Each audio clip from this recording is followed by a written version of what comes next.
அப்பா, இன்று பள்ளியில் இது நடந்தது. மிஸ் என்னை பாராட்டினார்கள். நண்பர்கள் கைத்தட்டினார்கள். அப்பா சிரித்துக்கொண்டே கேட்டாலும் கால் நடக்காது. ஆனால் மனசு நிறைய கனவுகளால் நிறைந்திருந்தது. ஒவ்வொரு நாளும் அப்பா வலி தாங்கிக் கொண்டே சிறு வேலைகள், சிறு சேல்ஸ் செய்து காசு சேமிப்பார்.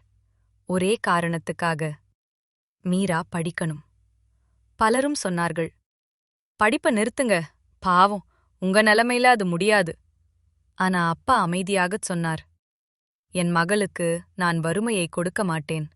அவளுக்கு நான் எதிர்காலம் கொடுப்பேன். மீரா தினமும் படித்தாள். கஷ்டமான இரவுகளிலும் கூட கனவை விடவில்லை. ஆண்டுகள் கடந்தன.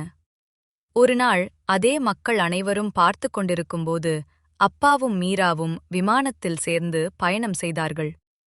ஜன்னல் வழியே மேகங்களை பார்த்துக் கொண்டே மீரா மெதுவாக அப்பாவின் கையை பிடித்தாள்.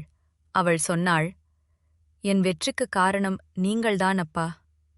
அப்பா கண்களில் நீர் மின்னியது. அவர் மெதுவாகச் சொன்னார், நீ இன்னும் உயரம் அடையணுமா? அப்பா எப்போதும் உன்னோடே இருப்பேன். உண்மையான செல்வம் என்பது பணம் அல்ல, ஒரு தந்தை தன் மகளுக்காக விடாமல் நம்பிய கனவுதான். இது உங்களுக்கு பிடிச்சிருந்தா லைக் பண்ணுங்க, ஷேர் பண்ணுங்க. ட்ரீம் பிக் ஸ்டோரீஸ்க்கு சப்ஸ்கிரைப் பண்ணுங்க.